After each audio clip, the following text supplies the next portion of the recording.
That was Green Medicine by my maestro, Maestro Alberto, the legend himself.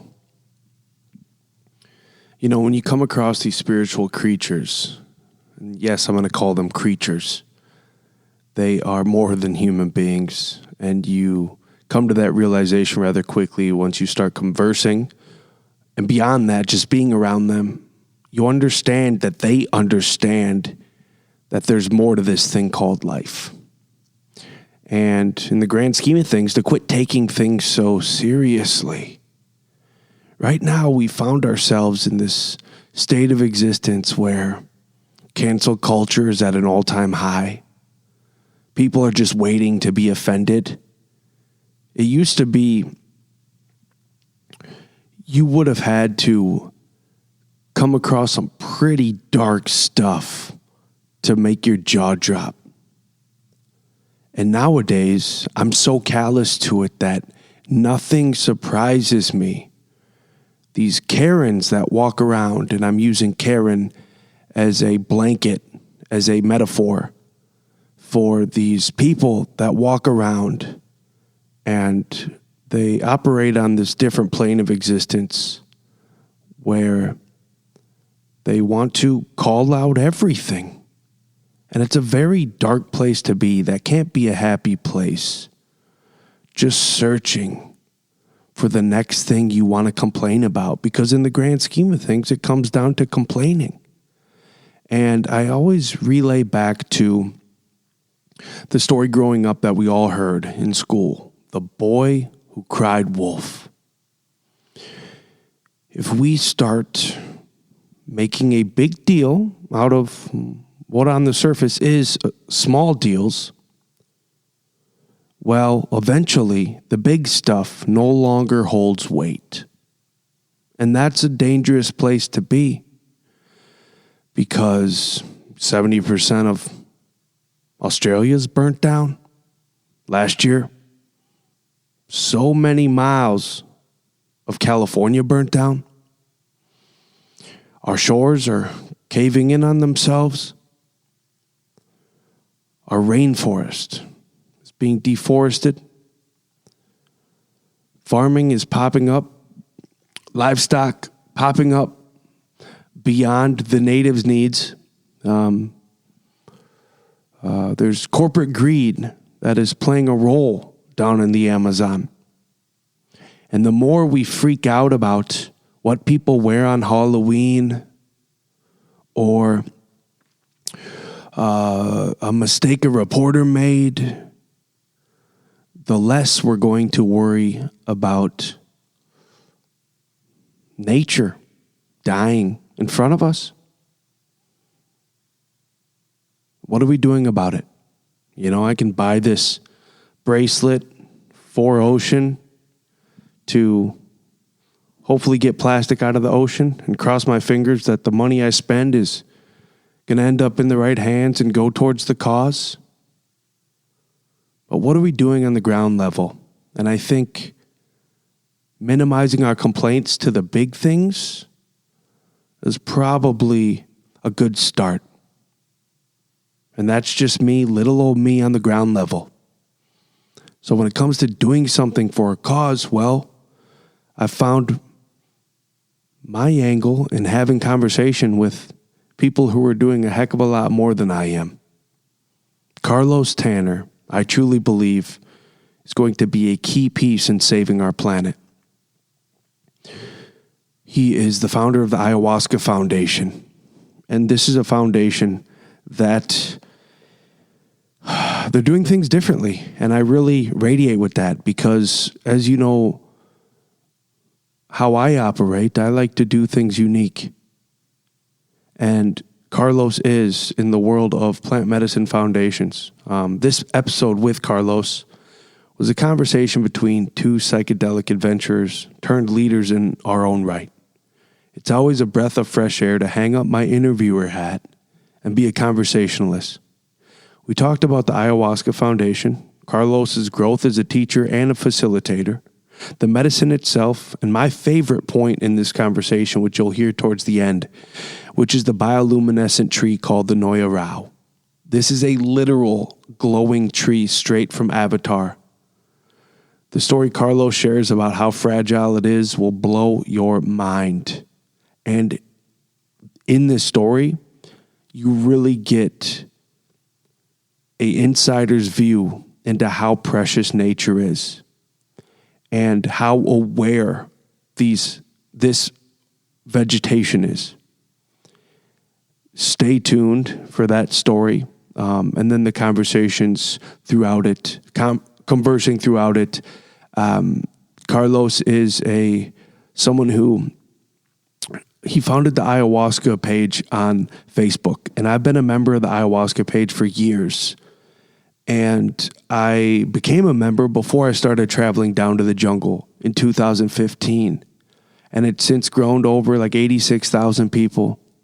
And it's connecting people who have never experienced, people who are deep adventurers, those that are looking to go back, looking to go to a different place.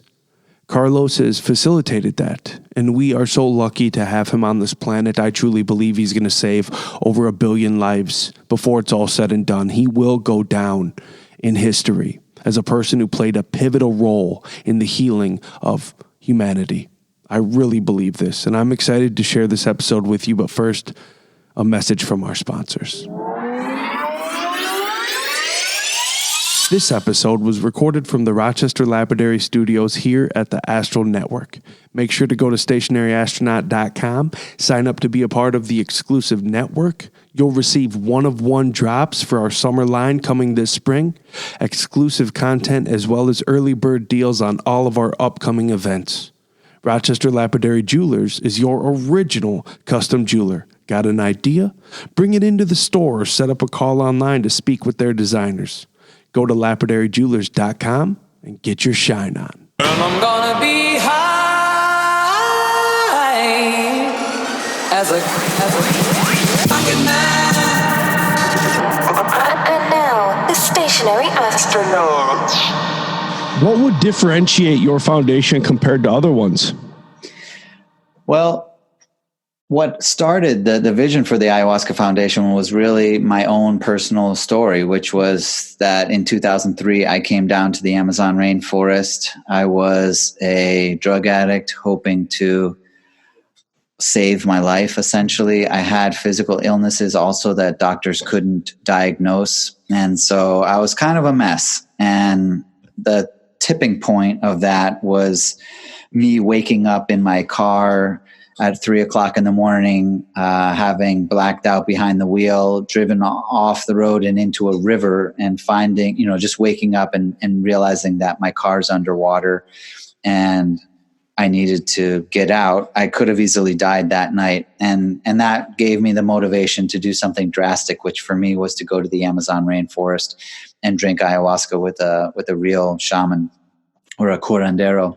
During that time, during my experiences there for 6 weeks that I spent, the curandero, Don Juan, told me it was my path to become a healer and invited me to live with him and become his apprentice, which I did. So in January of 2004, I moved to Iquitos, Peru, and I moved into Don Juan's house and began living with him and his family and studying the tradition of curanderismo.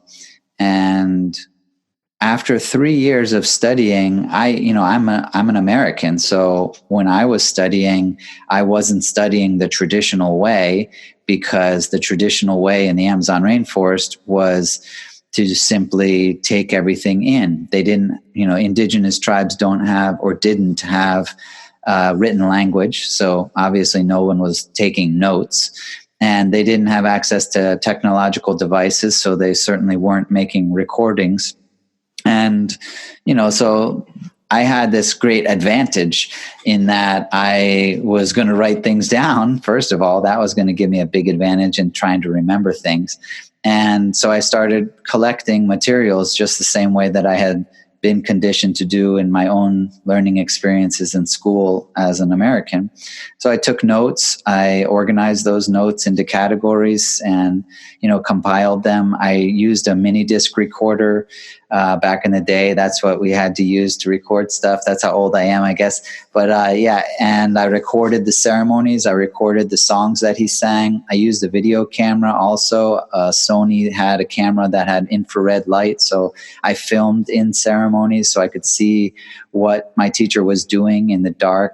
And I also filmed outside of ceremonies when he was preparing medicines and things like that. And I created this collection of material.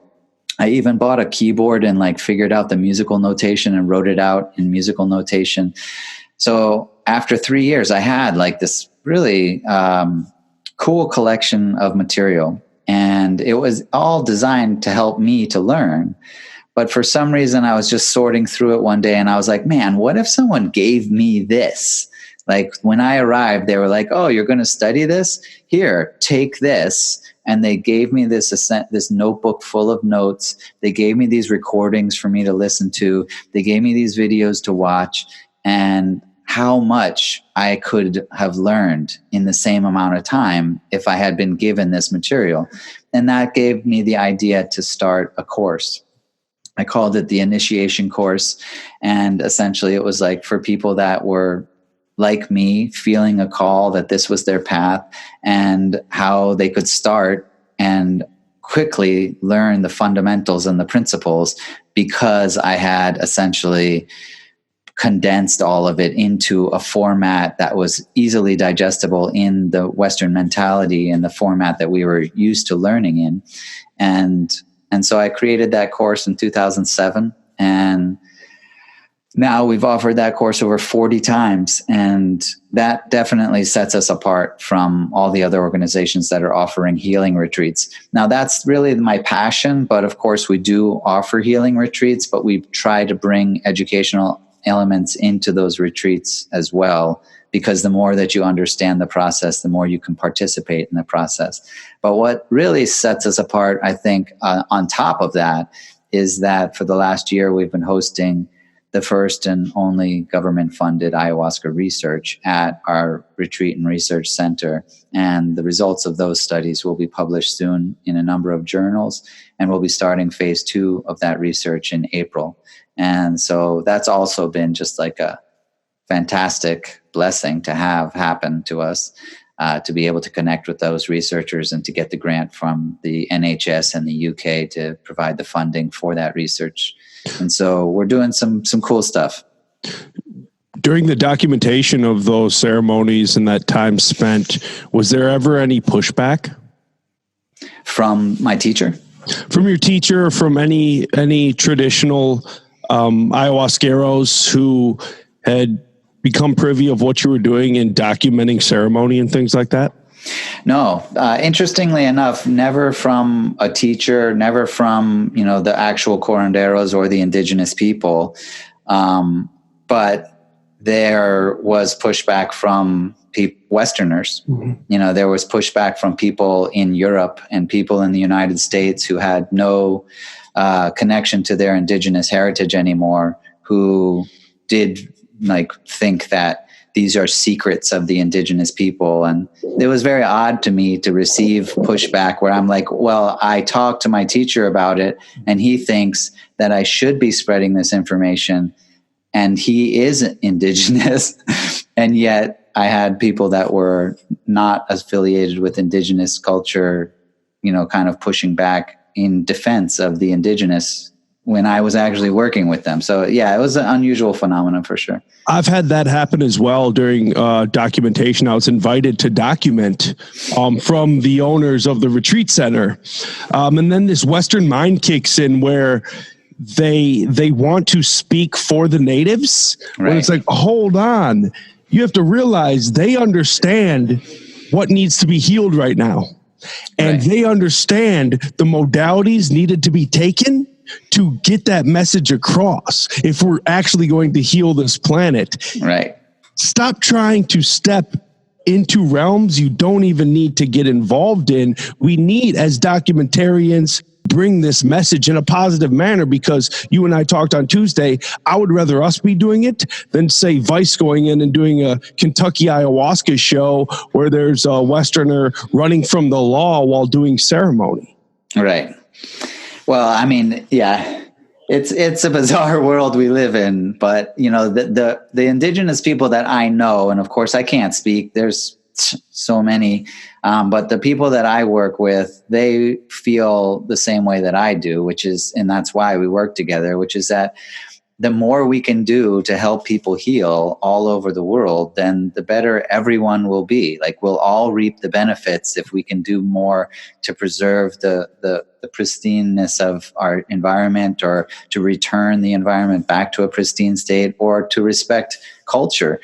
People, curanderos that I work with now, they're like so proud to know that there are people all over the world singing their Icaros. There are people all over the world like practicing their indigenous ancestral traditions. That's a sense of pride that is a really big shift from, unfortunately, generations of feeling that they were primitive, feeling that they were inferior because of a different mindset that it was imposed upon them by their conquerors or colonists. And so now there's this real kind of renaissance where people are coming back to the Amazon rainforest to protect it, and coming back to indigenous traditions to respect and honor them. And, you know, I'm psyched to be a part of it.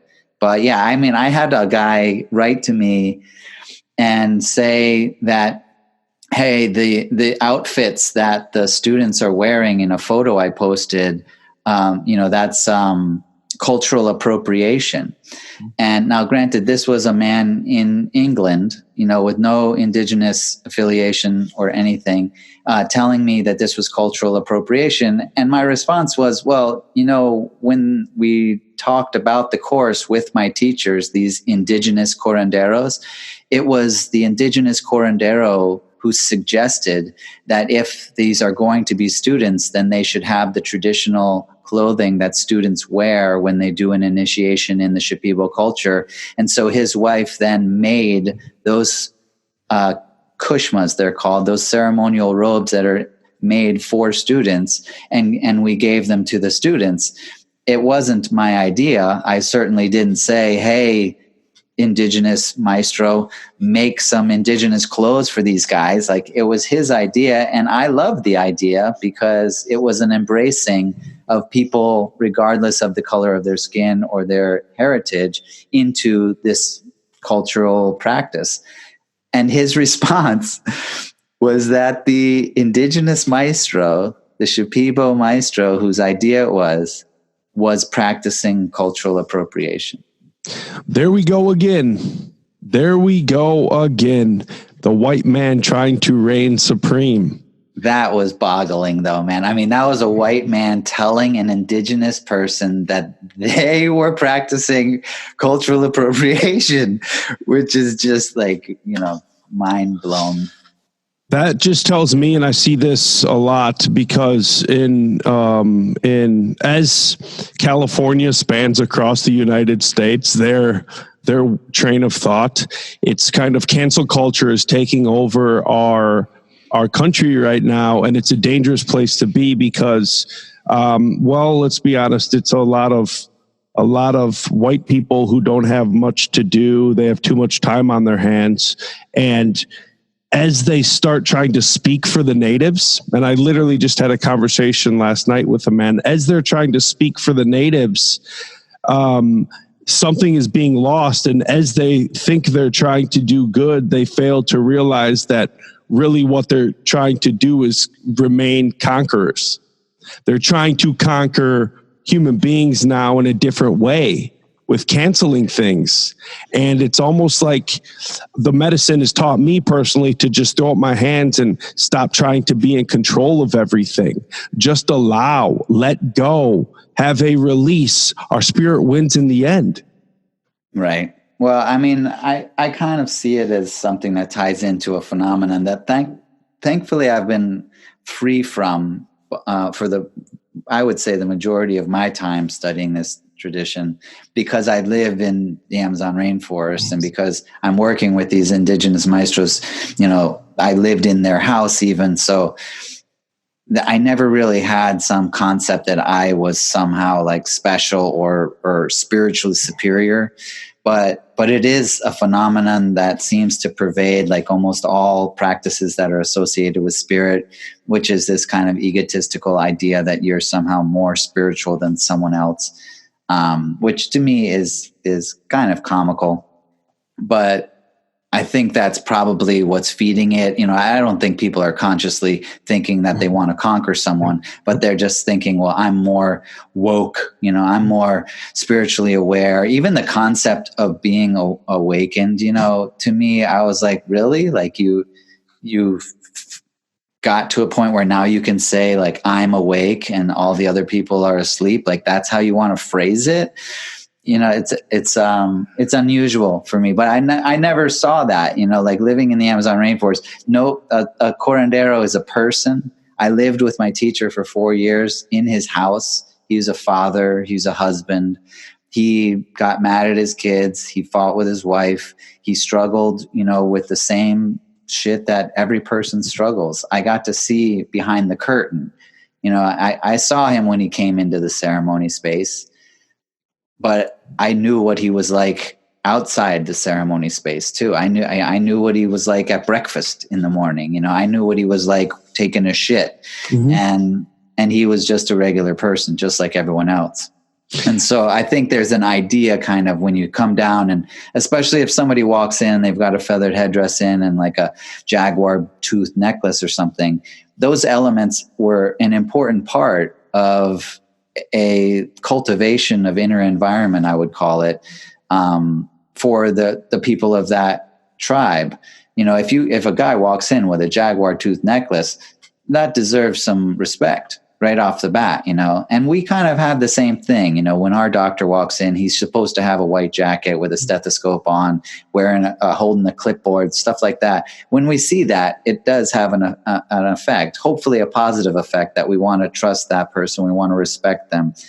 And so I'm not trying to diss those elements. I'm just saying that when you're a Westerner and that's all you see is the guy walk in that outfit, then you can maybe think, oh, this is a guru. This guy is like a spiritual master. And even that concept of like spiritual master, it's not found in indigenous culture. Doctors, we don't look at our doctors as spiritual masters, but we do look at them as people that help us heal. And that's what a curandero is. In fact, literally, that's what the word curandero means, is healer, or one who cures. And so it's been confusing, to like see the progression as the awareness of ayahuasca has increased, which I'm all for, but kind of muddled and mixed into what could be called like a new age movement perspective, or this infusion of the same bullshit that everyone has but into the language of spirituality, which almost makes it worse in a way. We live in a society that is so stuck on control, and it's subconscious. And talking with these maestros, the let go has been so important. Where I remember with Maestro Alberto, my maestro down in Peru, I went to him because I had a shoulder surgery done at the Mayo Clinic, a very invasive surgery. And they tied a cadaver's knee ligament around my shoulder to tie my clavicle down. And I was still having issues with it. And I went and talked to him one day before like our third ceremony of the week. And he just basically, he poked it and he said, quit trying to be in control. Just let go. You're so stuck on that. Just be with it, because there had to be a mend between this dead man's knee ligament and my physical body. Just let go. Stop worrying about it. Allow the medicine to take shape in your existence. And ever since then, it just made so much sense just to let go of me always wanting to be in control and worry and worry and worry. And it was really, I had to do the polar opposite so I could regain and retain control in my life, whether it be my shoulder or many other things, just to let go. And we see that in today's society, especially in the so-called civilized worlds, where it is a push for control when really we're out of control while we're trying to get control. And it's a weird place to be, especially when I bring these speakers together and I throw conferences and everyone's coming there with this preconceived notion. But anyone who's gone down to an ayahuasca ceremony, any intent you go down there with, be prepared for your top to get blown off, because although you might get those intentions taken care of, it comes from left field in a fashion you never could have fathomed. And we're seeing that with people who are getting traumas relieved, where, oh my gosh, it was actually this thing and this thing that was a main proponent in, say, just my autoimmune disease that I never would have considered, because I'm so stuck on being in control of my life while I have no actual control. Well, I mean, yes, I think that it's pretty complex in the sense that... sorry, hold on. Let me cut you off. All the while, we have all the free will in the world, and we are powerful. But it's recognizing that the universe is way more powerful than me, and that is how I can come to conclude that I am a powerful being, and I do have free will. And obviously, that's a message. So we get through ceremony is I am powerful. I can regain or retain control in my existence. Right. Well, I mean, we ultimately do have complete control in how we respond. There's the duality there. So I can't make the world do what I want, but I can control how I respond to whatever the world does. And in doing so, I can actually shape my perspective. I can shape my reality. I can create my paradigm based on my responses. But we don't come from that perspective. The Western world is a very materialist paradigm in the sense that it wants to see the stuff. It doesn't. It wants to look at medicine as a chemical reaction in a biological system, something that you can look at and measure and test and see in a petri dish or however you want to do with your blood tests or all of that. And that exists for sure. But what we lack is the importance of understanding the power of consciousness.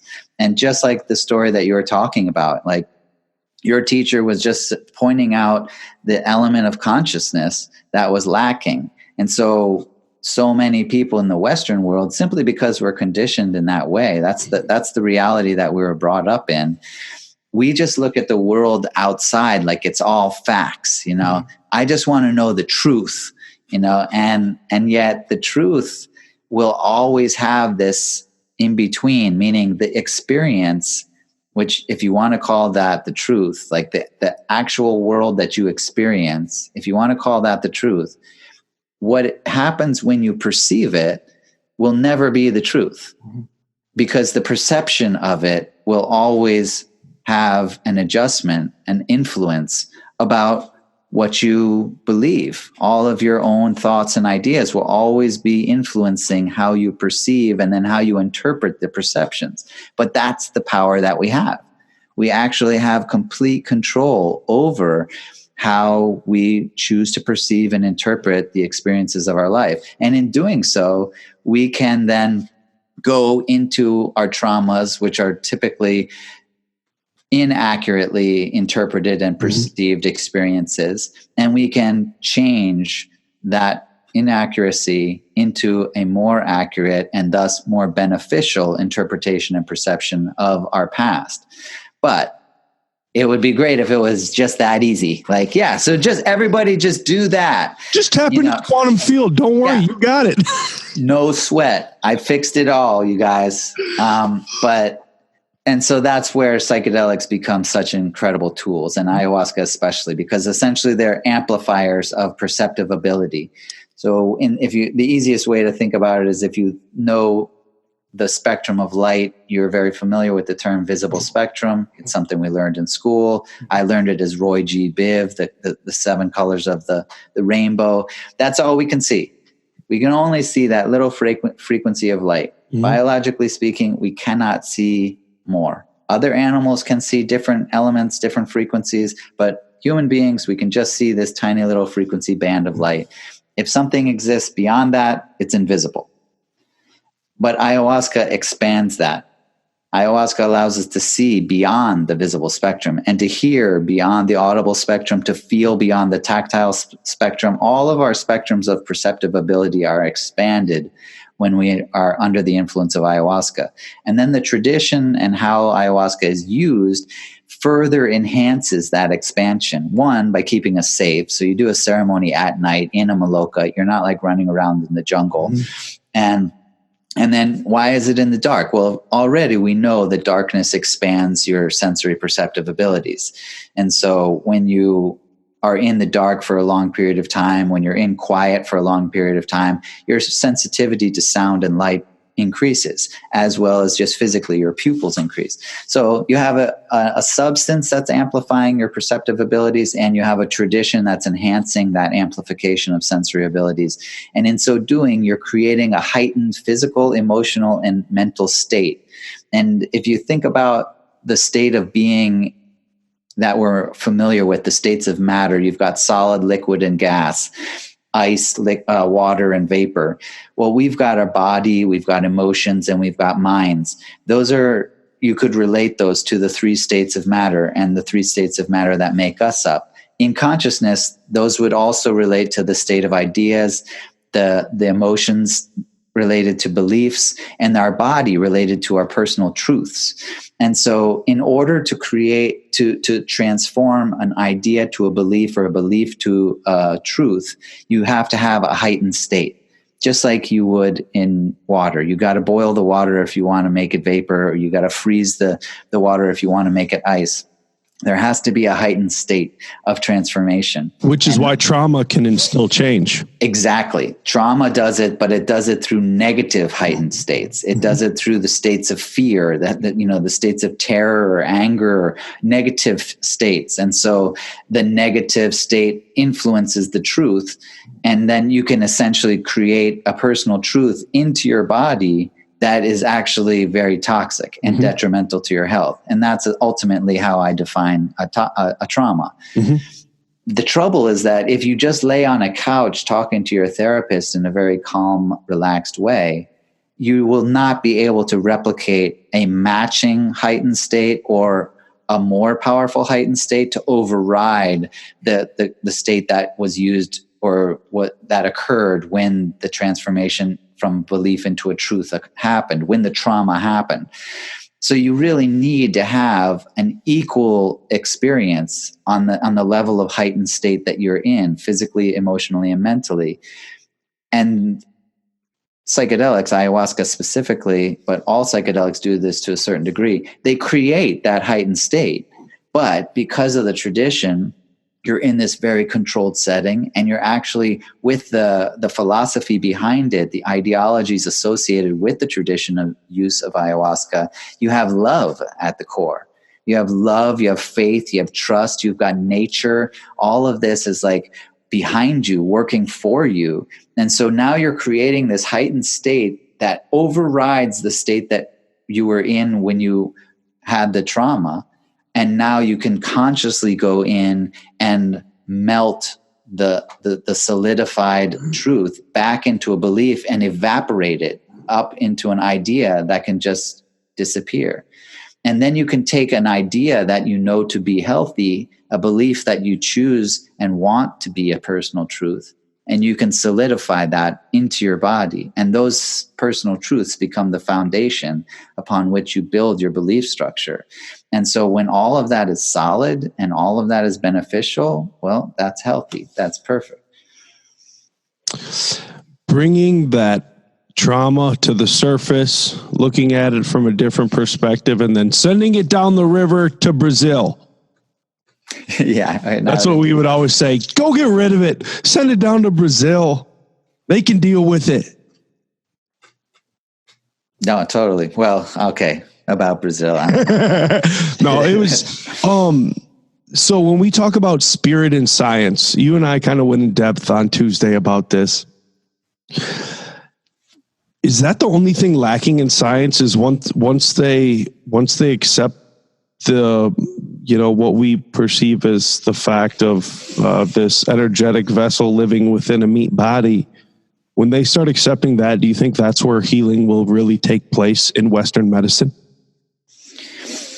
That's a great question. I mean, in a perfect world, yeah, that would be so simple. If there was no pharmaceutical companies putting millions and millions of dollars into ensuring that their products are sold, even if they're not as effective as other methods, then yeah, that would be perfect. But unfortunately, so much of the research that is supposedly done scientifically is being funded by organizations like that have a profit-driven agenda that really don't care so much about what is the most effective thing and care much more about what is the most money they'll be able to make. And they manipulate that research and to the point where it's almost all biased, like almost all research is biased now. But in general, what I think you're trying to say is like, was the removal of spirit from the scientific perspective a detriment that resulted in us kind of spiraling down into the shithole that we find ourselves in on a global scale? And I would say yes. But I don't necessarily think that we have to have the concept of spirit. I think that it would be certainly beneficial. But consciousness is a great concept. It's a great term. Everyone agrees with it. There's no kind of new age crap that gets like tied into it. It's just consciousness. We all experience it. It's a reality. No one denies it. No one's out there saying consciousness doesn't exist. That's a bunch of crap. Like everyone absolutely accepts it. And to me, it's very, very surprising why science has not made it the absolute central focus of all scientific endeavors, because it is clearly the most important thing in our living experience. Well, it's actually, there's a reason why they, started using specific lab animals was because they didn't consider them having consciousness. And now it's kind of science has gladly taken it upon themselves to at least pull that trigger in regards to finding out which animals might have more consciousness than others.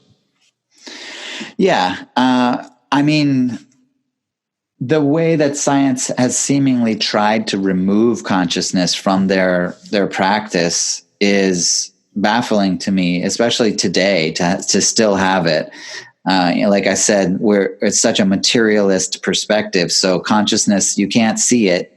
You can't look at it. There's no test. There's no measurement. And yet the recognition of its power is so prevalent that scientists created the double-blind study. Mm-hmm. Why do we have a double-blind study? Why don't you just test things? Well, if people know that they're taking the placebo, then it will clearly alter their knowledge will alter the results. And then if the person giving them the medicine knows, that will also alter because they're intelligent enough to pick that up. So let's try to remove the elements of consciousness from this study so that we can just see what happens to a chemical when it interacts with a person without consciousness involved, which to me is, okay, that's what happens. Consciousness will always be there, but now we know what happens if for some reason it's not. I don't know how helpful that is when in reality, the fact of the matter is that they're always accounting for the placebo. We have the term placebo effect, which is a very well-known and very well-researched and established phenomenon that suggests and proves people are actually healed when they think that they have had something done. Just by thinking that they're taking a medication, they actually will produce their own dopamine. They'll actually produce their own serotonin, or they'll actually just consciously heal themselves. And it's been documented so many times, and not even just with mental disorders. There was like the Baylor University study where people in wheelchairs were given fake surgery and then were walking again out of their wheelchairs, like playing basketball, and nothing had been done to them except they thought they'd had surgery.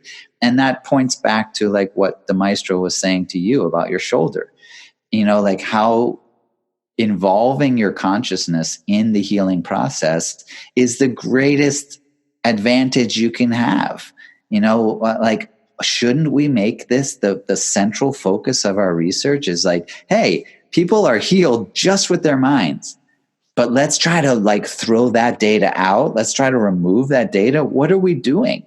We have the most incredible examples of the power of consciousness in every research project we do. Why aren't we looking more at it? And that's why psychedelic therapy is so fantastic. And that's why I love ayahuasca, because it does make consciousness the central focus. It does say, hey, if I change my mind and if I change the consciousness and use it as a tool, I can accomplish every change I want to make in myself. And that's like pointing to what you were talking about also, where, people had autoimmune diseases, people had physical ailments. And then thanks to the deep process of an ayahuasca ceremony or other psychedelic therapeutic events, they were able to realize how the roots of these physical ailments actually resided in emotional traumas or consciousness-based afflictions that could be treated with consciousness, and not the need for any pharmaceutical intervention or any surgical intervention or anything like that, which is so fascinating that we have to make this the future of our focus. If we really want to cure, it's the only way, because you can't unlearn these things. Dr. Joe Dispenza, for instance, just his trauma alone with how he broke his spinal cord in like 5 different places, and he meditated his way to healing when no Western medicinal practice was going to bring him to his feet, literally. And now he's teaching it across the world. And ayahuasqueros have been doing it for millennia. And the plants taught them. And we're becoming one with our planet again. And when ayahuasqueros or maestros or whatever label we want to put on them, just don't call them a shaman, right? Yeah. Just don't call them a shaman. When their Icaros that the plants taught them are being sung every which way because a Westerner showed up and started documenting, well, that's the plant speaking continuously. And if we're going to reconnect with spirit, I think reconnecting with plants is the only way to do it. I agree 1,000%. I mean, that's my whole path in life, is just doing everything I can to try to get people back to a connection to plants again. And, recognizing that all of this whole world that we live in, it's all one giant organism. And there's no way to achieve health individually without having health be achieved collectively. Going to war on a political scale is kind of like having your kidney attack your liver, because the earth is a single organism and it's all interconnected. Nature is a single organism. Nature is essentially the consciousness of the planet, at least the way that I view it. And we are a part of it. And that gives us a tremendous opportunity to have all of that power, all of that wisdom is all accessible to us, provided that we don't ignore it, that we don't turn our backs from it. And I say something all the time, which is nature knows. Like, nature knows. Every question you have, it's already answered. It's all out there in nature. And as long as we can connect to that nature, then we have access to all those answers. We have 5 trillion cells in our body, or however many, but it's something around that.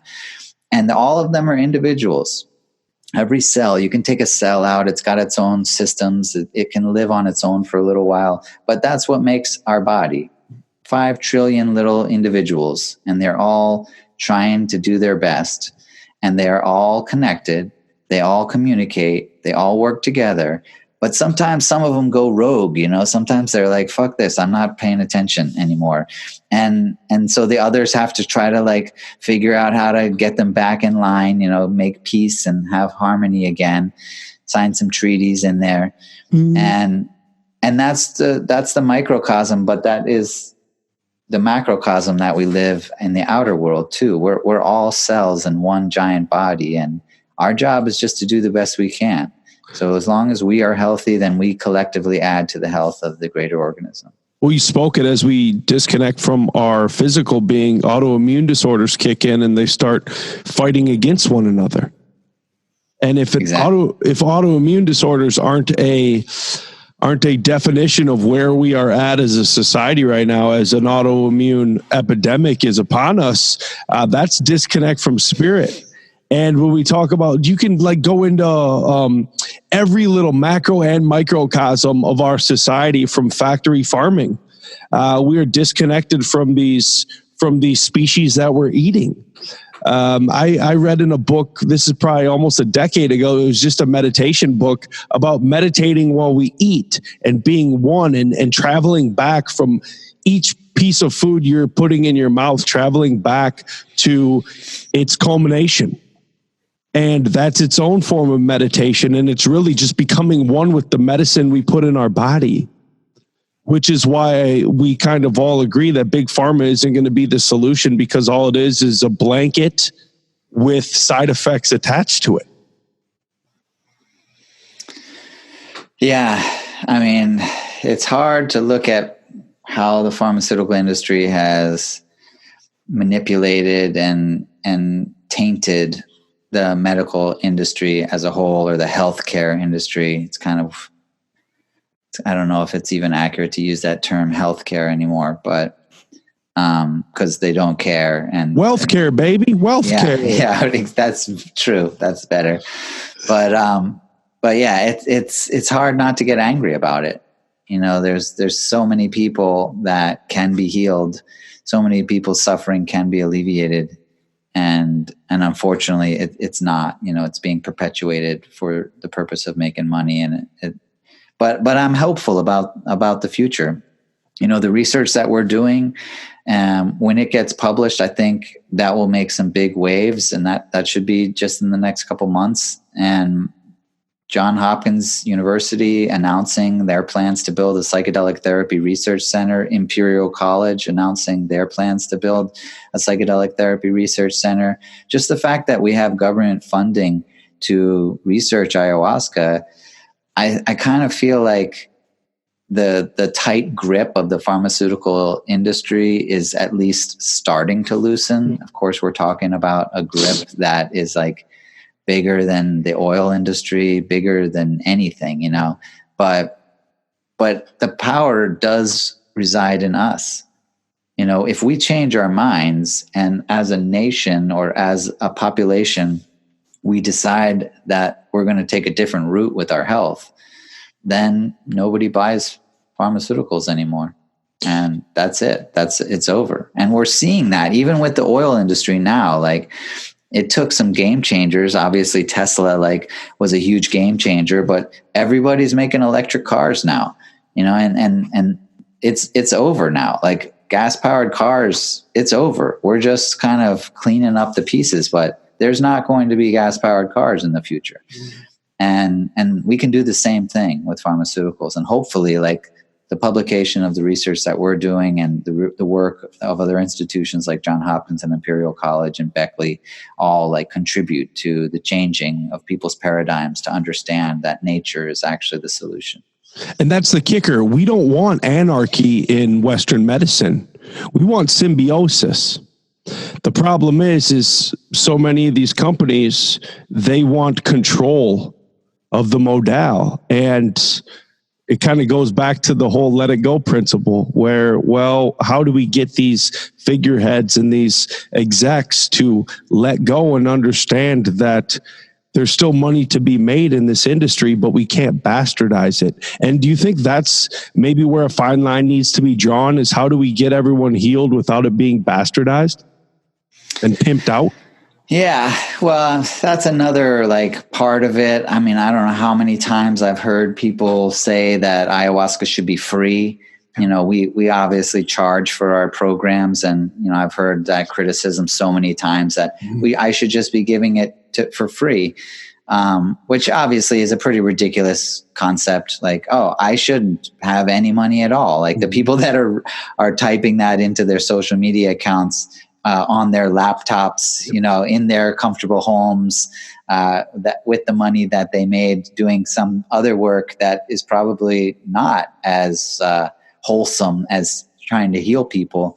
You know, there's this bizarre idea like if you're trying to do something incredibly wholesome, you shouldn't be rewarded for it. But if you do something like web design, or you know, if you're doing some job that isn't wholesome, then you should get paid. Like that's totally legitimate. Like if you are a photographer that takes pictures of shaman, or if you're a journalist who writes articles, or an author who writes books about shaman, or if you sell a clothing line based on the indigenous designs of the shaman, or sell audio CDs or make videos and documentaries about shamanism, all of that is fine to get paid. But the shaman, no, they shouldn't get paid. So it's a ridiculous concept, but it's a statement about what the corporate greed that does exist has done to our notion of capitalism.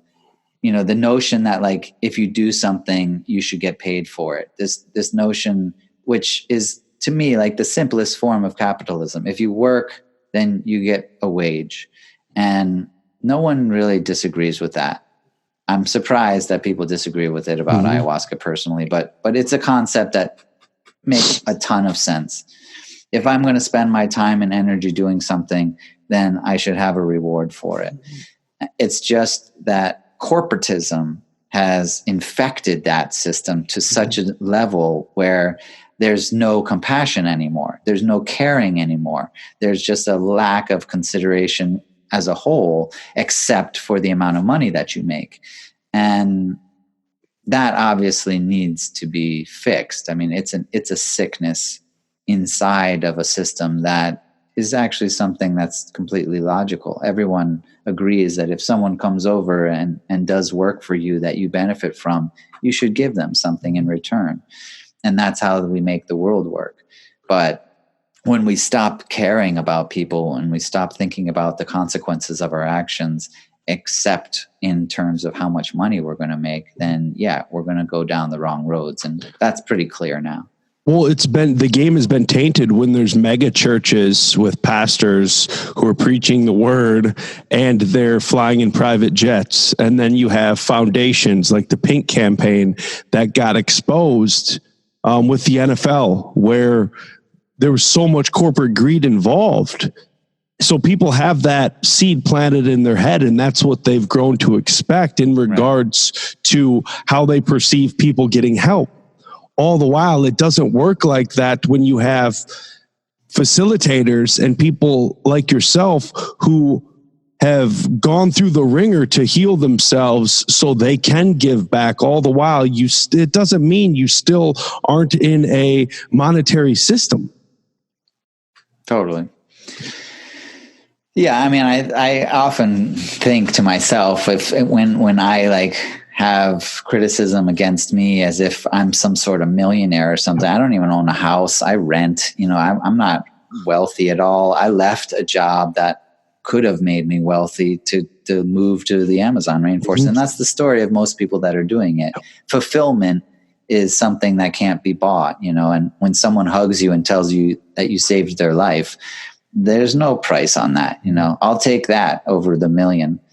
And so I often wonder when I'm getting criticized, I'm like, don't you have somebody else like that for real? Like you were like, out of the whole world, this guy with his healing programs, like really? Like there's so much else out there that is very obvious that we could be mad at, but you want to get mad at me for like what I'm trying to do. Like, we should be kind of thankful for the people that are trying to do good things. And there's a lot of people out there. There's a lot of people trying to do really good things. People have been infected by I'm going to put a label on it, the devil, and they don't even understand it. They can't even fathom it because they perceive the devil as, say, this mythical creature, right? But really, it's a wavelength that they might be subconsciously tapped into, and then they start trying to infect that on other people. And that's why I am so in love and enthralled with spiritual warriors who have a force field put up that they stick their head in the sand and just keep going. And just keep going and keep going. They're not going to be infected by other people's sickness. And that's why I love people like yourself and Jesse Gould from the Heroic Hearts Project, who are literally doing God's work, and you're not getting enough thanks. Same thing with teachers nowadays. They are underpaid and overworked and overstressed, and they just keep their head in the sand and keep going. They sign up to be bitched at by parents on a daily basis. And I perceive them as doing God's work too, because they're teaching kids when parents aren't even capable of doing so. Why is that? Because they're tied into the monetary system and enslaved by an employer, it just is what it is. I think of a story when we talk about people who kind of, they want to throw you under the bus or judge you for what you do or going alternative routes to be healed. In 2015, I was working restoration sales. So in the Midwest, we have hailstorms every summer, right? Just a string of gnarly hailstorms. What that means for contractors is insurance money. That's insurance money falling out of the sky, right? There's this family, the Sand family. Her husband, Dick Sand, he was so nice, such an awesome guy. He was dying of cancer. Family of attorneys. He went to, I believe, his Hamlin School of Law, and so did his kids and his wife. They were deep into the church, and his wife. We started getting close, and we would have dinner now and again when I was up there, and she was asking me, "Oh, where are you going?" I noticed you're going to be out of town. Well, I'm going down to Peru. This is my first time going down, and I needed it. And I was really only working this job so I could afford to go, right? And she basically told me I'm going to work with charlatans. And why is that? Because they're so deeply woven into the church, where that's their understanding, and that's okay. And I was accepting of that. I grew up in Catholicism. And the day before I left, she gave me a bottle of holy water. And it was, you're going to do that. She told me, you're going to do the devil's work. Mind you, she worked with Peruvian nuns in St. Paul. And those Peruvian nuns are definitely aware of ayahuasca, and they definitely understand, they're accepting of it. But this was a person who is so deeply woven into what she's been, shaped to believe. And that really was my first step in overall acceptance of people's understanding of spirit and belief systems, where there was nothing I was ever going to be able to tell this woman that was going to reshape her consciousness and what she perceives. But it was okay. And to this day, I still have that bottle of holy water. And I have it as a sign, because I believe there is no right or wrong way. And I believe that people like that will see their day in regards to an awakening. And it might be her husband, Dick, dying from cancer. It might be something else. But the overall acceptance is what I got out of it, is that people will say you're doing the devil's work. People will say that you are doing it all the wrong way. But in reality, taking a step back and just accepting where they are on this journey is probably the most important part. And I think that's what we're all stuck doing. Those that have discovered ayahuasca earlier rather than later, we are sitting here with our hands up, just trying to do as much as we can and almost playing this like godforsaken waiting game of patience for this big awakening. And Chelsea Handler isn't going to deliver it. Yeah. Well, I mean, I it's kind of the same thing, and maybe even that's where the roots of it are, is the, religious beliefs or religious attitudes rather.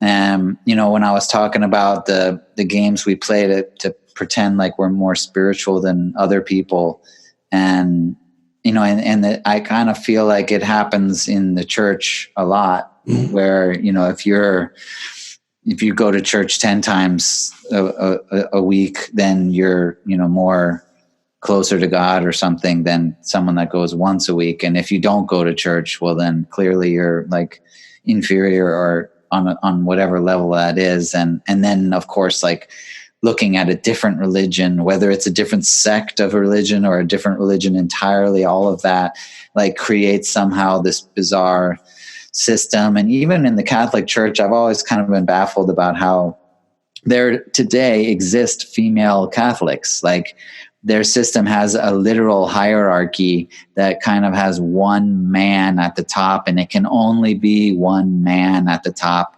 And then below that, there's another tier of men that can only be men.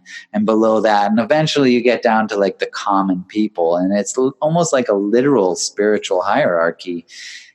And that's so surprising to me. Like today, in the day and age that we live in equality, how do you grow up as a woman? You're like, oh, well, I am a woman, so I can't be as spiritually advanced. I can never reach the top of that spiritual hierarchy because of my gender. But yeah, I embrace it. Like it's surprising to me, but all of that is pretty much just bullshit. And that's why I like shamanism, in the sense that even the shaman doesn't have some hierarchy. And I like, when I was working with my teacher at first, and I had, hardly any experience, after a ceremony, he and I would talk about our experiences in the ceremony, and I would talk about the visions I had, and he would listen. And sometimes if I had a vision that was like a recommendation for a treatment for someone, he would do it because I had the vision. And I was like, oh man, this is so cool that like my ideas, my insights are valid. They're actually have value. And that this person who could be considered like hierarchically higher than me is listening to them. And so there's not like this situation where you're like, oh, God told me and I'm up here, and so everyone else needs to do what I say.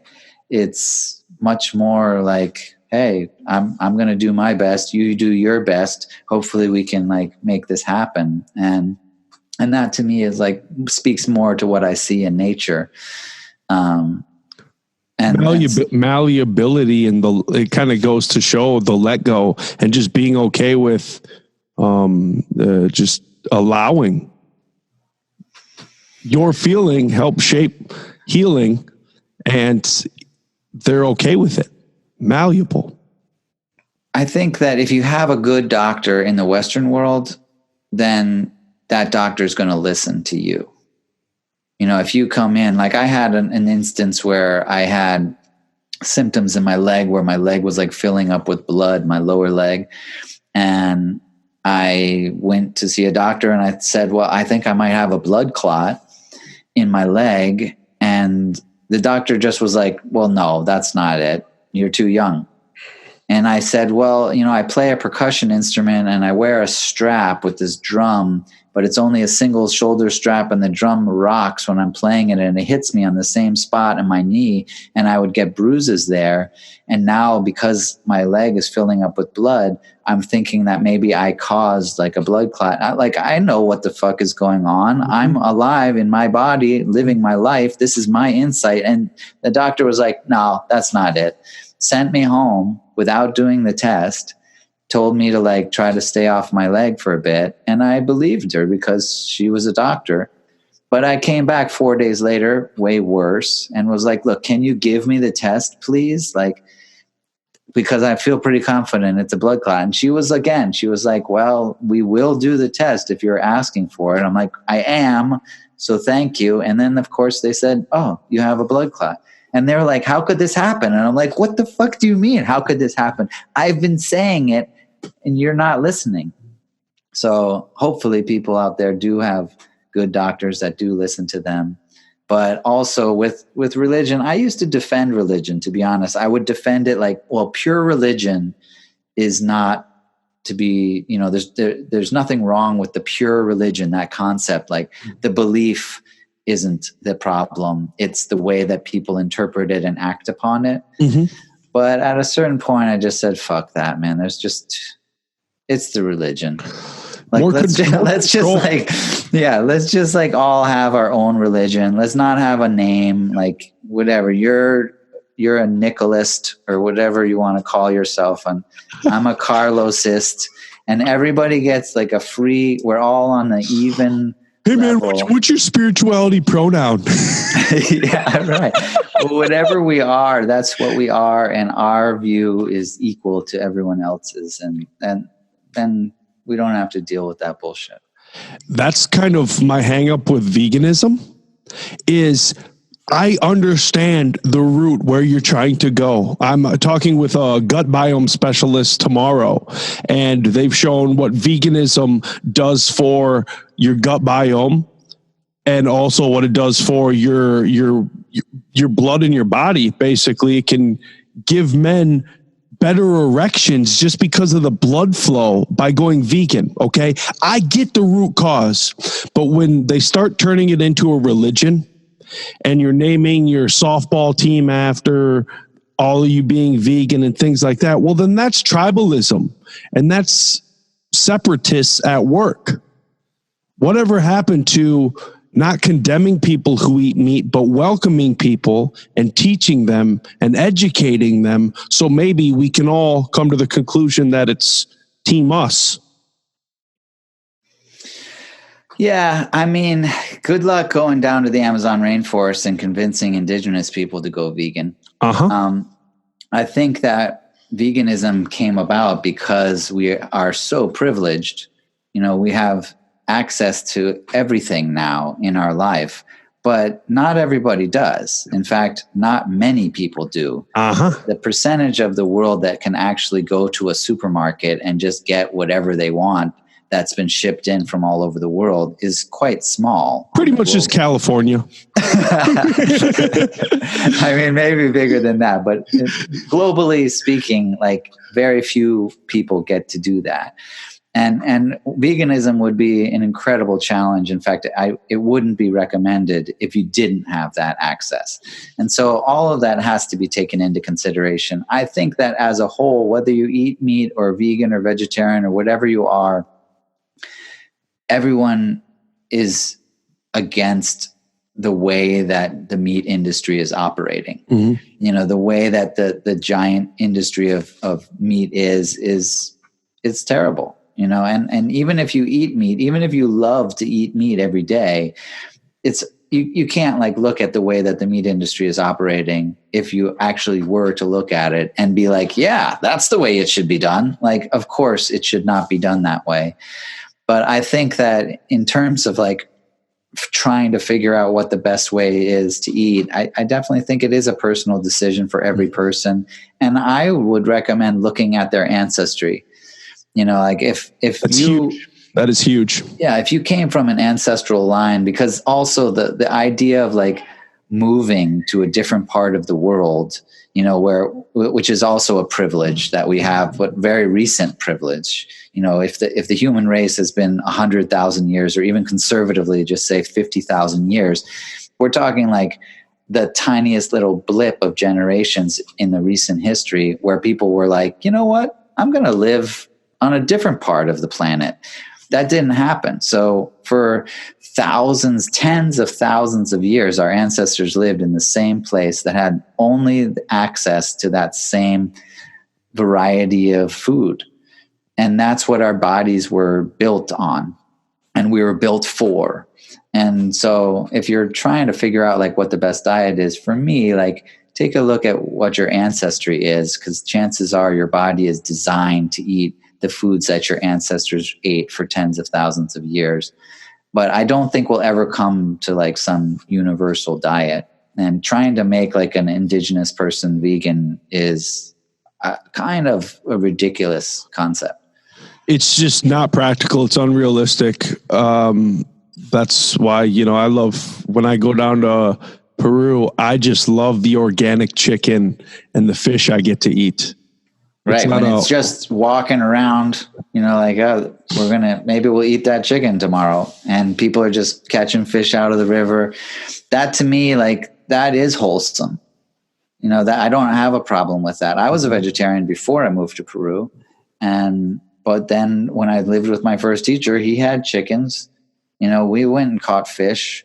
Like, so I was like, well, why is this not wholesome? This is exactly what people have done for thousands of years. And the reality of the Amazon is good luck, like coming across that broccoli patch in the jungle. The jungle is pretty hard. It's hardcore. So you got like yucca plantains and, some serious like root vegetables, but you're not going to find that carrot patch or those tomato vines. So people do what they got to do to survive. They'll literally eat vegans if they have to.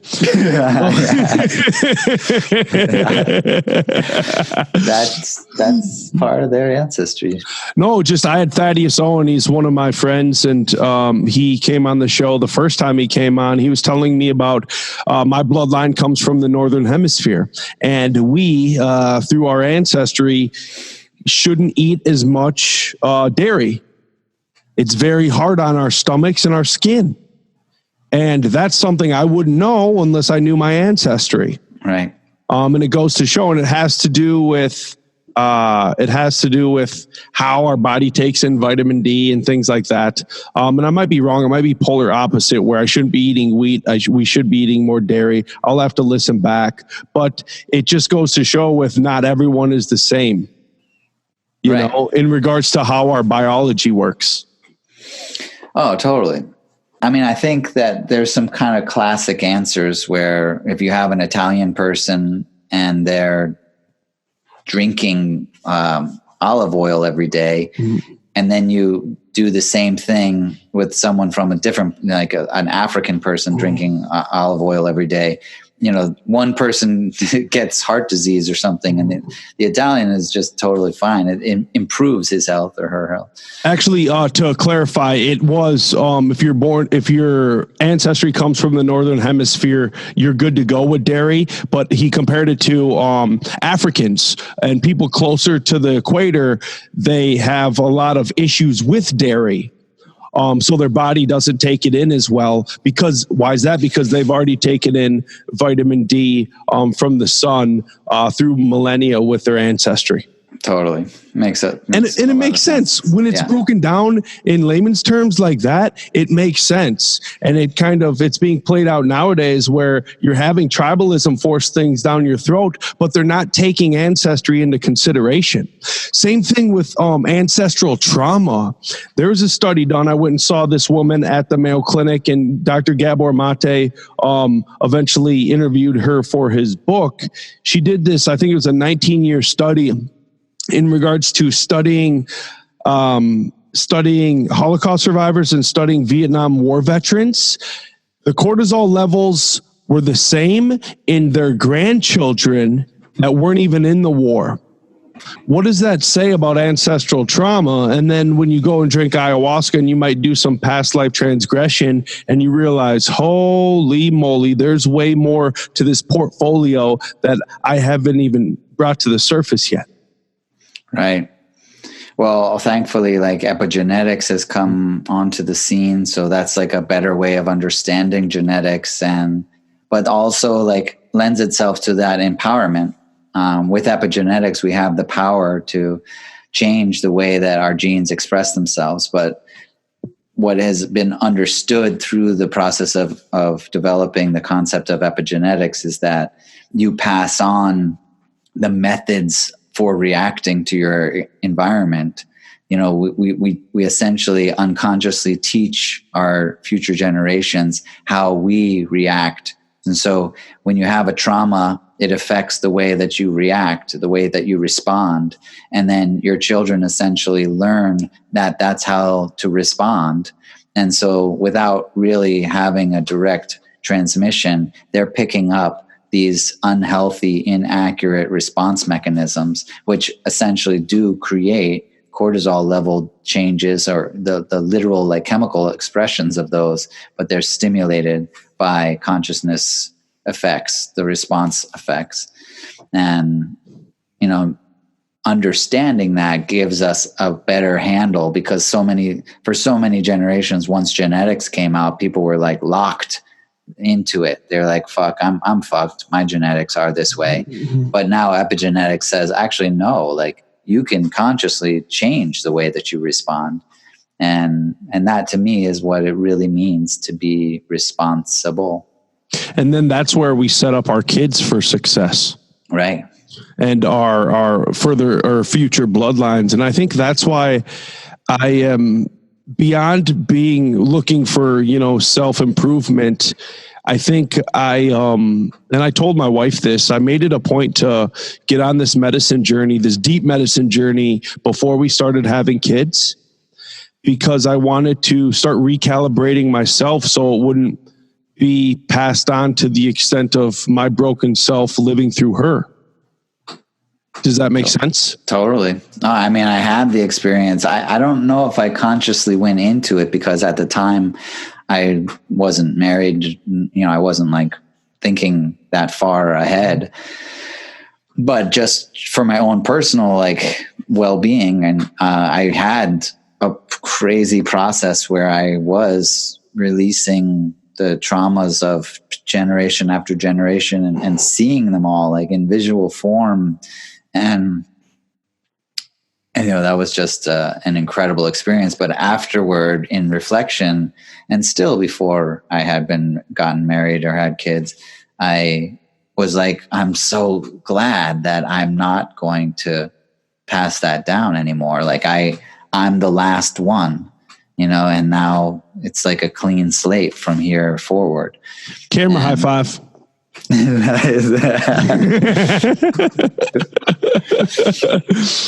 We are trying to be proactive, and I think that is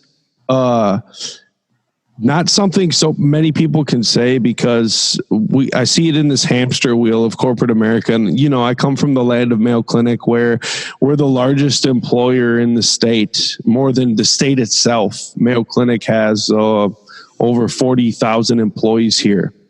And we have it's turned into an organism when it's that big, right? So it's just all about exponential growth.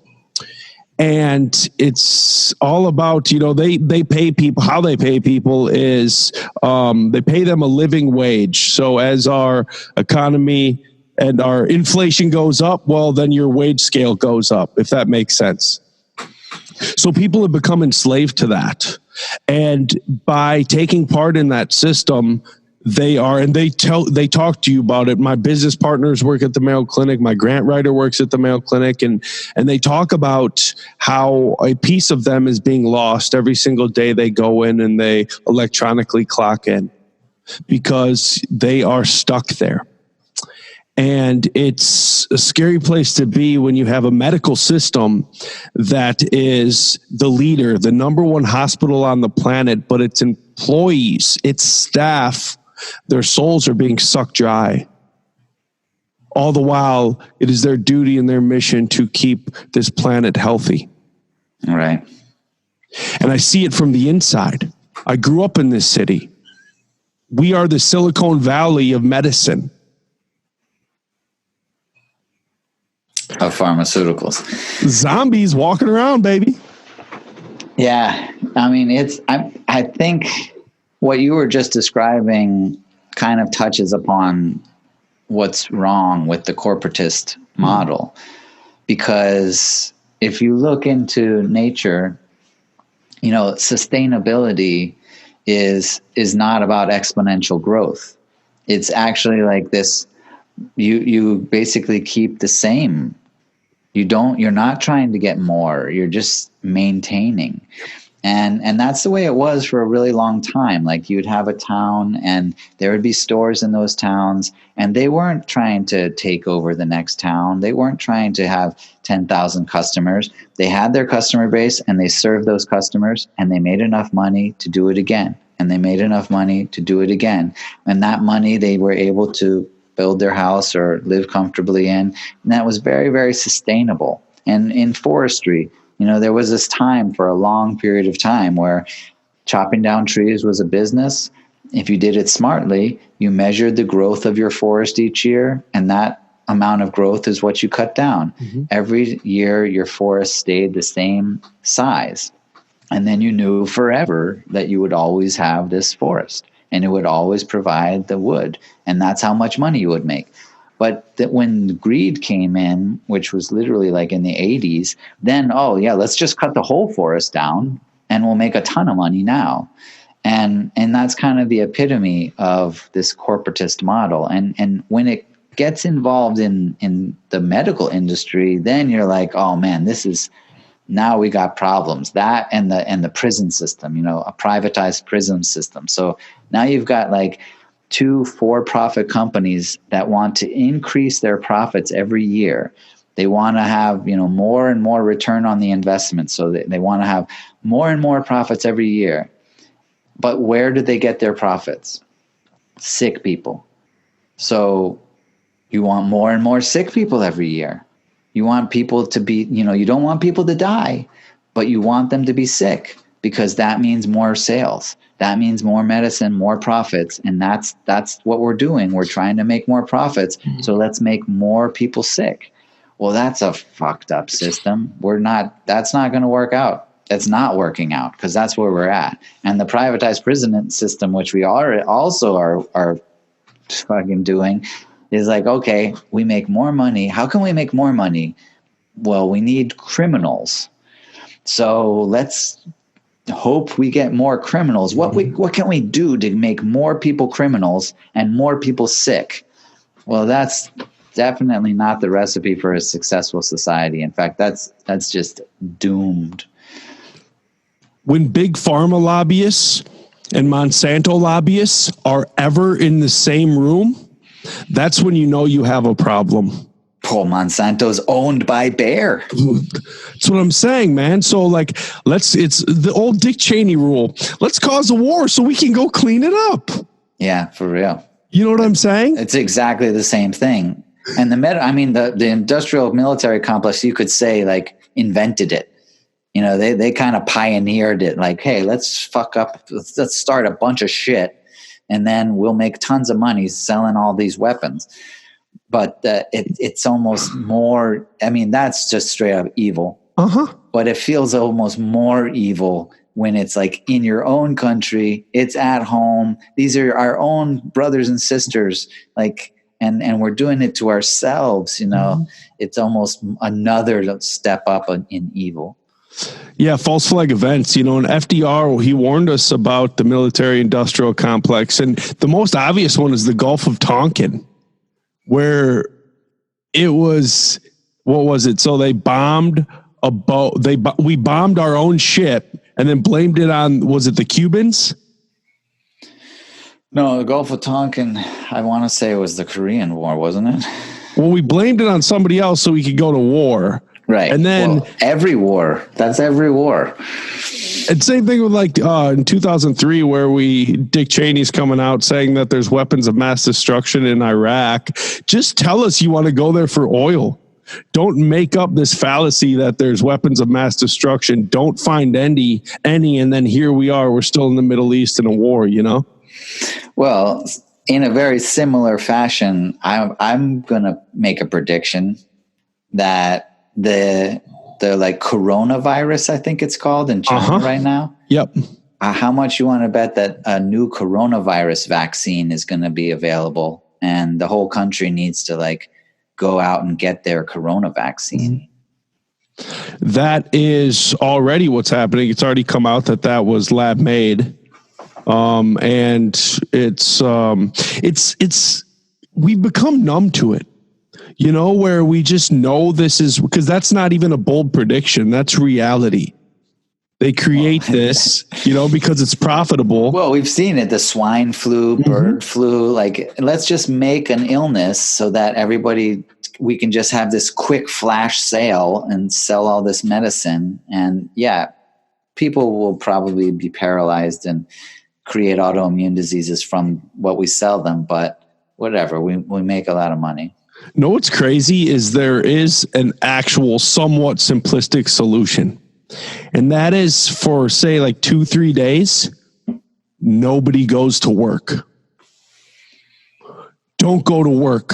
Don't go work at Chipotle. Don't go work at your local government office. Don't go work at your car dealership. Take the day off. On a day you're supposed to be at work, it's not a national holiday.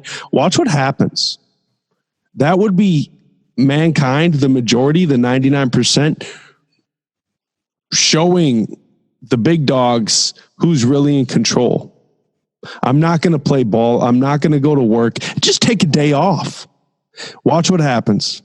The board will flip over, but we're so tied in, man.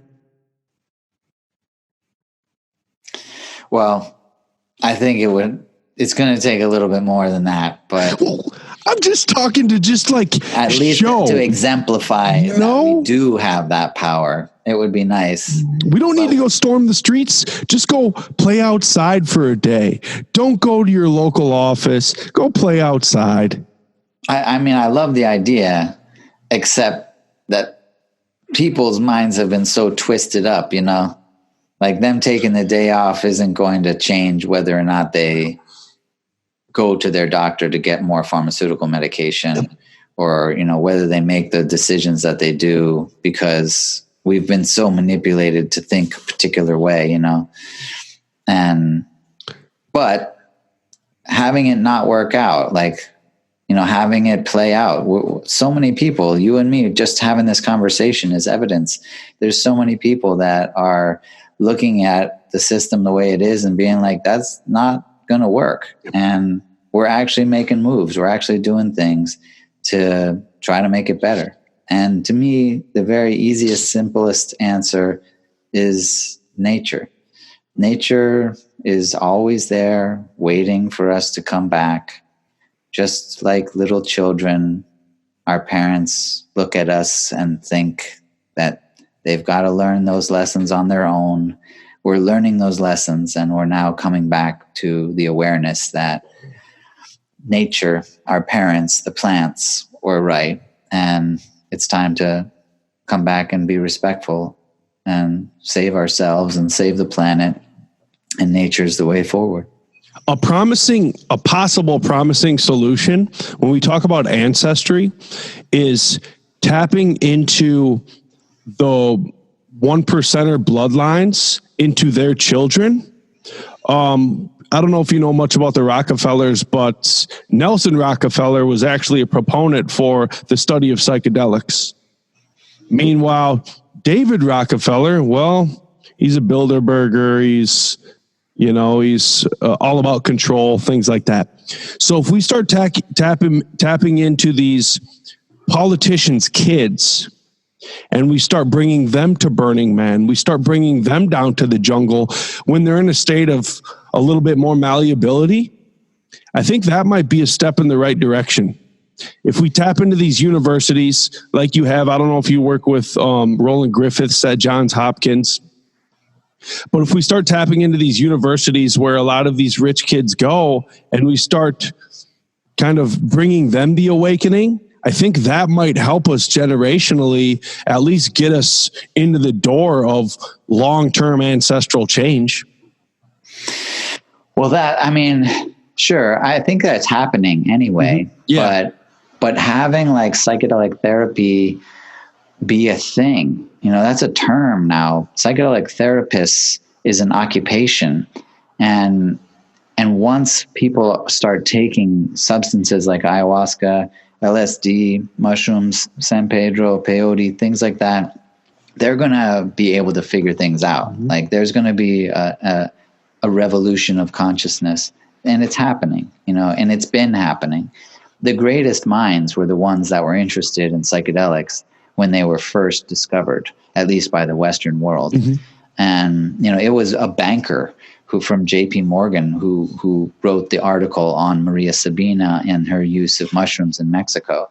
And if you look at Harvard University was the pioneer in ayahuasca research with Richard Spruce and Richard Evan Schultes, and with Ram Dass, and with LSD and psilocybin cubensis mushrooms at Roland Griffiths at Johns Hopkins. Like these aren't hippies. These are like the highest level academics and smartest minds that you have. And so finally, after 60 years of bullshit, we're coming back to understand that we need to be researching this and we need to be studying this. And I'm actually very, very hopeful. I think that we're going to look back and we're going to see this as a rock bottom point that actually motivated us to make the proper changes in our lives. And I know for me, like when I started talking to you about it, I talked about that night when I woke up in my car and it was underwater because I blacked out behind the wheel and driven into a river. That was a pretty shitty day, can't say that was my favorite day. But now looking back, it was such an important day. It was such an important event in my life because that is when I finally said, I've got to do something. Going along with the way that things were going isn't going to do it anymore. Like I've got to make a big, drastic change. And I think that's where we're at now. I think Western culture has hit the rock bottom point. And we kind of exemplified it with the leaders that we've chosen. And now here's where we bounce back, This is where we change the direction and we head back towards health, harmony, and happiness. And that's really what I see. And I see it in the future generations too. I see it in children that are clearly way smarter than us. And they're going to fix it. I'm not trying to say like, okay, I'm not going to do it, just go and do it. But the future generation, they won't be held back by beliefs that they can't do it. They will know that they can, and they will. And I think very quickly we're going to see some really sweeping changes that are going to make the world a much better place. And we'll all feel good about the future that we're leaving to our next generation. We have the potential to get to world peace without a great flood happening, and that couch we Netflix and chill on needs to float out the front door for it to happen. We can be proactive. And I think it does, like you said, it starts with us hugging our children, raising them in the right way, setting them up for success in today's world so they can play a proactive role. And I think we're going to see that with kids kind of not going the institutional route. They're all going to be walking free agents.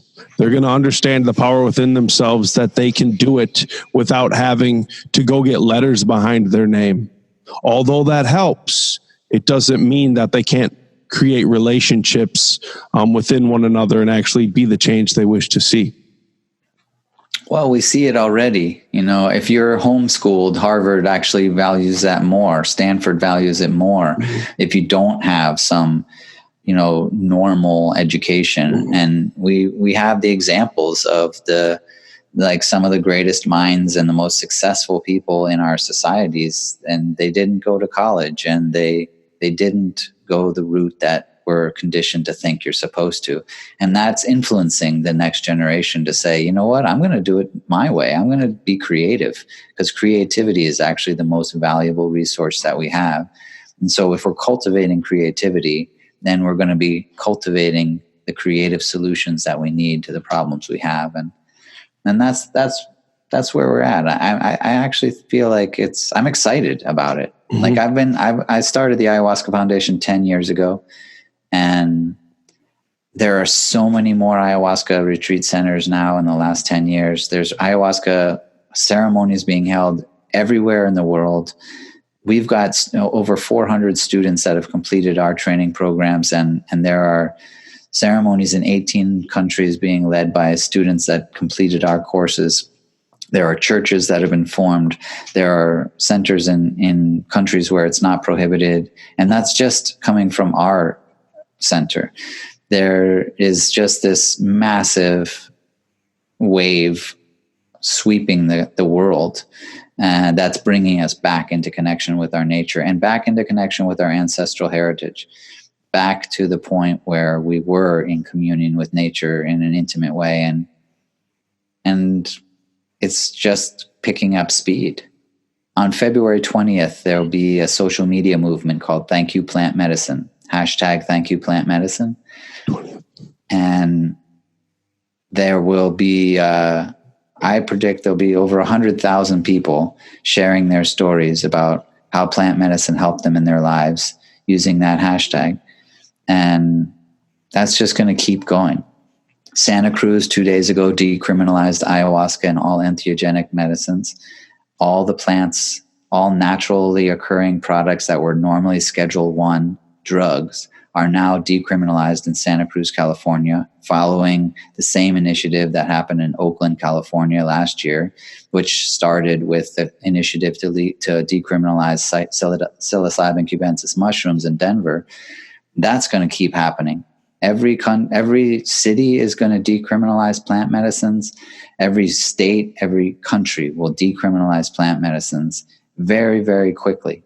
And the research centers that are researching it are going to be pushing that forward too, because they'll have the scientific evidence to prove that not only are they safe, but they're incredibly beneficial.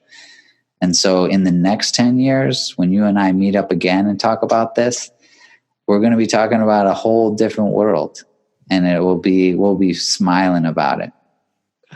Carlos, do you remember 10 years ago when we were just wondering what could be? Oh, it's here.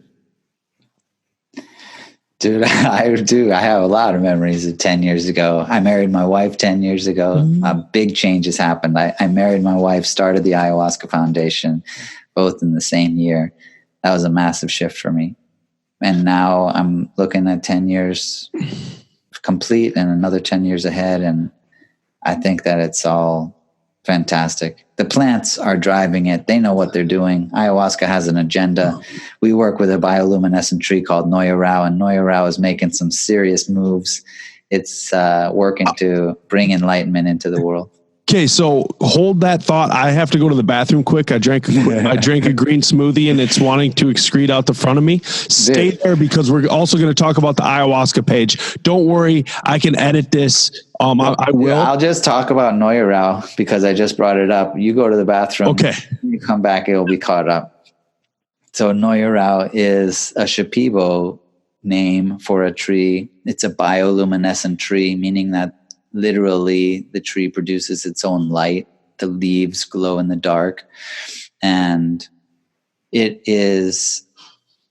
has achieved basically a mythical status in the Shipibo culture. It's not known outside of the Shipibo culture except in the last few years, thanks to one family, the Mahua family in the Shipibo communities. And the Mahuas have worked with Noya Rao for over 40 years now, or at least Benjamin Mahua. And through his diets with Noya Rao using a pipe, because he didn't even see the tree, he was able to essentially become a Grand Maestro. And the tree, though, was believed to have become extinct.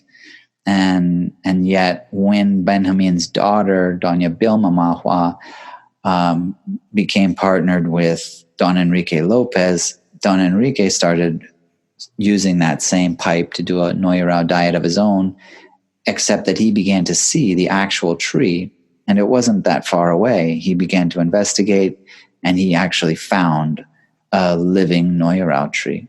And then we built a school around that tree and started offering our initiation courses there so that the students could also diet this tree. And the tree has become the heart of the particular familial lineage, the tradition that we work with specifically, because it is literally an enlightened being. I don't think the tree is an actual species. I think it's actually a state of attainment.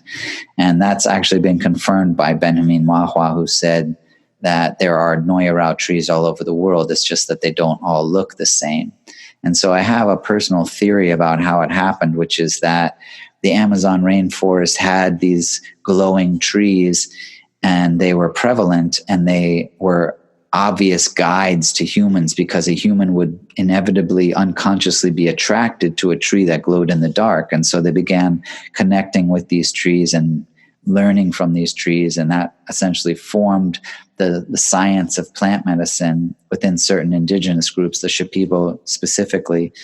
But then when the colonists came, or the conquistadors, they brought this low frequency consciousness, this idea that there should not be any need to respect the environment or the indigenous cultures. The indigenous were perceived as primitive, inferior people. And so that essentially created this wave of negative consciousness or low frequency consciousness. And because of that low frequency consciousness, it prevented these trees from maintaining their level of attainment as enlightened beings. And so they stopped glowing and essentially disappeared or went extinct. But now, like I mentioned earlier, there's this renaissance where there's this revival of respect and honor, not only for the rainforest, but also for the indigenous people. And so there's this new wave of higher frequency consciousness coming into the rainforest. And that has enabled these trees once again to attain. And so once we found the Noyarao tree and built our school around it, we had students started to diet that tree, making close connections with it. Then we found another tree and another and another. And then the three curanderos that were working there, which were Don Enrique, Don Miguel, and Don Roner Lopez, three brothers, I hired. All of them were working for the Ayahuasca Foundation, so they were all making money. And eventually Don Miguel got his own piece of land to build his own house, and Don Roner got his own piece of land to build his own house. And then they had Noyarao trees show up in their own backyards as well, because they had this high energy frequency consciousness with them, and they were having other students come to their houses and do diets with them as well.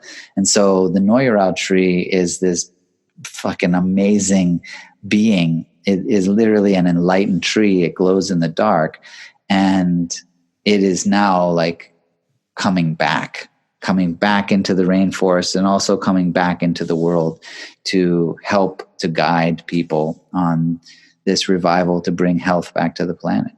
Did James Cameron pay you? No, man. But when James Cameron, I don't know how that concept got into his mind. But yeah, it's a lot like that. So when I saw Avatar, I was like, no way. Like, seriously? Well, he brought his producers down to Blue Morpho. I didn't know that. Supposedly, I talked to the founder, and he wouldn't say yes or deny. Hamilton Souther came on the show, and I don't know if we talked about it on the air afterwards, but I remember my first year, and it was all kind of like, because when you're in ceremony and there's glowing bulbs on the back of insects flying around, and it's so reminiscent of the movie Avatar, And I came out my final night, and I was like, dude, I feel like this entire week has been the Avatar movie. And he's like, well, actually, James Cameron brought all of his executive producers down here for private ceremony before they made the movie. And you can tell with the movie Avatar that there is the dialogue and just their relationship with nature and the glowing trees, that there's definitely a connection to the Amazon with that movie. Oh, without a doubt, man, I love that movie so much. I mean, it's still my favorite movie, but obviously from where I'm at, like my life path, and then I went to see this movie and where people, the humans or the Navi or whatever, are literally like connecting with the animals, they're connecting with the plants, and they're teaching this perfect perspective, this ideology that is so in line with harmony, communing with nature and all of that. And then just to have like every member of the audience, and me imagining audiences all over the world, all like cheering for the indigenous people to kick the asses of the Westerners. I was just like loving every second of it. And honestly, I think that it contributed. Like what we were just talking about, what's happened in the last 10 years, like that's a huge contributor too. And like now another one's coming out. The next Avatar and the series will be coming out, next year, I think. I'm so excited for that. And I'm also so excited to cultivate yours and mine relationship, because I truly believe that trying to live in symbiosis and living on a fate basis and just allowing the universe to bring the perfect people to my life at the right time. You coming into my inbox after a post I made on your ayahuasca page, which has over 87,000 members on it.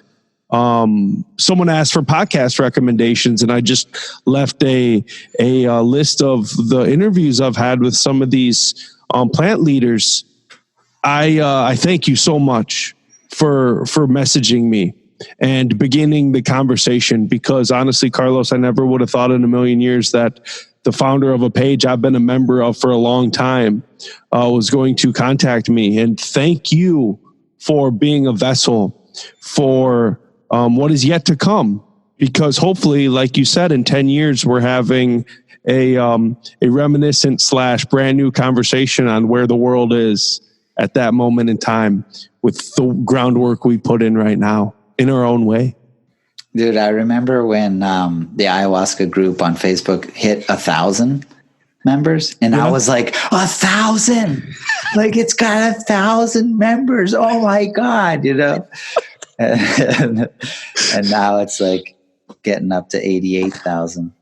So, do you have, because there are some off the wall posts being made in there, do you ever consider throwing in, like making advisors that are actual specialists that are going to be able to professionally answer some of these off the wall questions being brought to the group? Yeah, that's a great question. Of course, you can tell that. I've spent quite a bit of time on that group, although to be totally honest, I don't even visit it every day anymore, because it's just it's a beast on its own, I guess. But yeah, I used to try to be that myself, like, and there's a group of us. But of course, if you've watched the post before, you'll see that people don't care. You know, like if you come out, and even if you're like, yeah, I've been doing this for 15 years, I've lived in the Amazon rainforest, participated in 1,000 ceremonies, here's my perspective. Somebody will come out and just say like, yeah, I don't care. You don't know what you're talking about. Like my opinion is just as good as yours. And I've never drank ayahuasca and whatever. I mean, honestly, I think it's a fantastic forum. And I think that people do learn a lot. I know that I personally have learned a lot. But it is what you put into it, and it is what you get out of it. If I post on it, like it's a guarantee someone will like come at me. You know, it's a tough place. The internet in general is a tough place, you know, to express how you feel.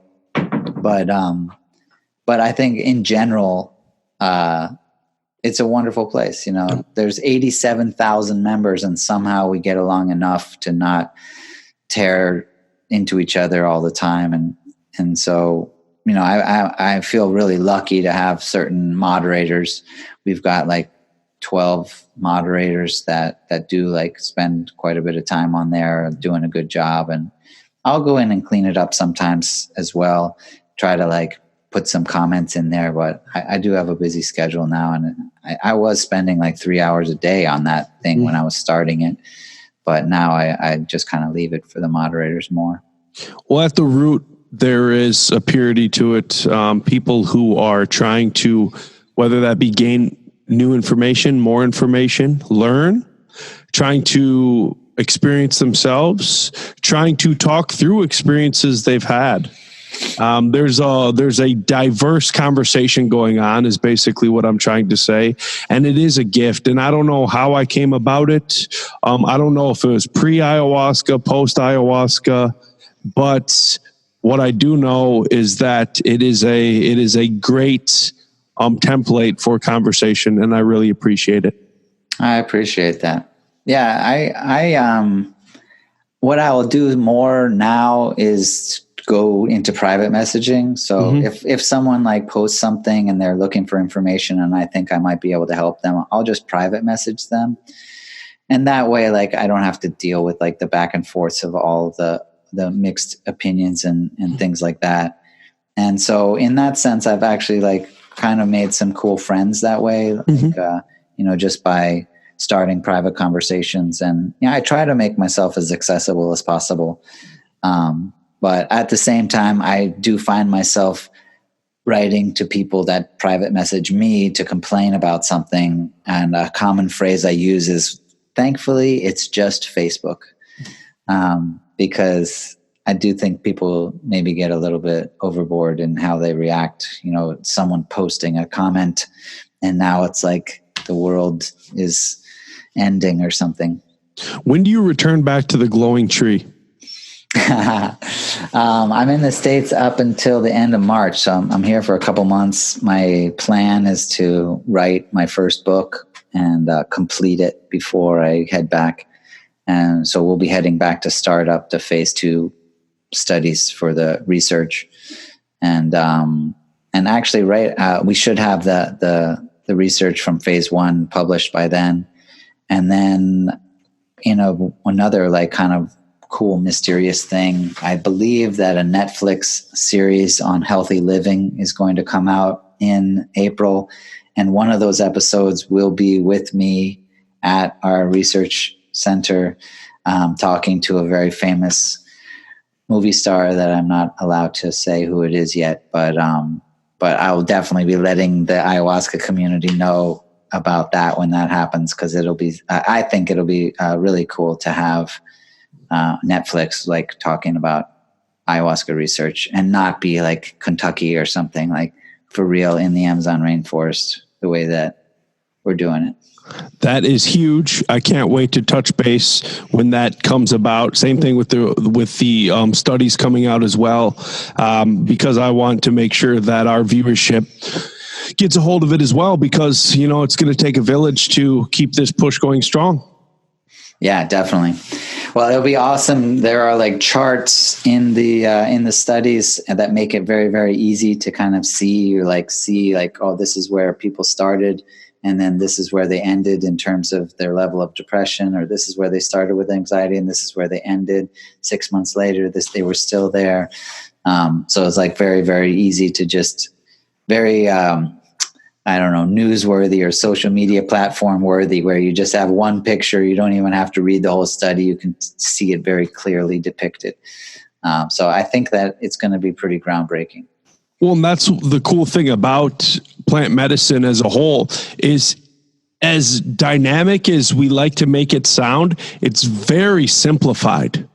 This is where you were. Guess what? You do this, you go through the ringer, and oh my gosh. Same thing with like microdosing. I talk to people about microdosing psilocybin, and it's just, you feel an okay glow where it's just, I'm not overthinking. I'm not stressed out. I'm okay. And that is something where ayahuasca, after the glow wears off, when you come back from the jungle, you're okay. Things that used to bother you just no longer serve a purpose in your life. And I think that's what we're all trying to get to. But, with pill poppers, they want that immediate satisfaction. And they want that immediate relief, but it takes work. Same thing with supplementation. I talk to people, and I put a lot of people on a program. I've put together over the last 10 years. I call it the 6-week rule. Try it for 6 weeks and then don't take it for a week. Don't take your supplement regimen for a week and then tell me how you feel. It might be, you found your baseline, but at least it's better than how you were. I'd much rather be on a supplementation regimen where I have to take, 12 pills a day or something with a healthy meal. But they're vitamins. It's not something where I'm going to take this and it's going to mess with my neurotransmitters to the point part of my brain isn't working. Right. Right. Well, I mean, some of the answers I always say too, like our center is very beautiful, center right on the bank of a river. It's very comfortable and it's just a paradise. And if people just came and stayed at our center for 2 weeks and just ate the food that we served them and just hung out and didn't do any ayahuasca, didn't have any plant medicines, all they did was just eat wholesome food and hang out in a relaxing environment with that pace of life, there'd be so much healing that would come from it. And that's the reality so many times. Like people are going to their doctor and maybe they have depression or something. And the doctor could be like, hey, I suggest going for a hike, and that literally could be what they need. Hey, have you thought about like taking a hike in nature once a week? Like on the weekends, why don't you just go for a hike for a couple hours and then they don't have depression? Get in nature, baby. Yeah, that's what I've learned with all my retreats is part of the medicine is just being down by the equator, beating sun, being able to take a dip in the pool and just not having to stress out, not having to answer work emails, things like that. I just get to escape for a little while. Totally. Little spiritual recalibration. Our 8-day program is called the Rejuvenation Retreat. Well, I'm going on it. Can I go on one in March? We've got a 2-week retreat in March. I'll have to check that one out. I need to get down to one when you're down there, and 2 when before my season kicks off up here. That'll be like April. Well, before April, you need to do it. I'd like to, or I can come in April. I work for myself, so we'll figure out a time off the year. Yeah, right on. Yeah, it'd be awesome to have you come down. I'm coming, brother. I can't wait to visit the glowing trees. Oh, yeah. The glowing trees our research center doesn't have glowing trees yet. So, but I can hook you up and like take you to them. I'll make sure to grow out my hair follicles so I can just tie into it. There you go. Nice. You better start growing it out now. All right, Carlos, I love you so much, man. I really appreciate you. I'll let you know when this episode's going to be released and we'll make sure it gets out there. Awesome, man. It was great talking to you too. All right, brother. Take care. Yep.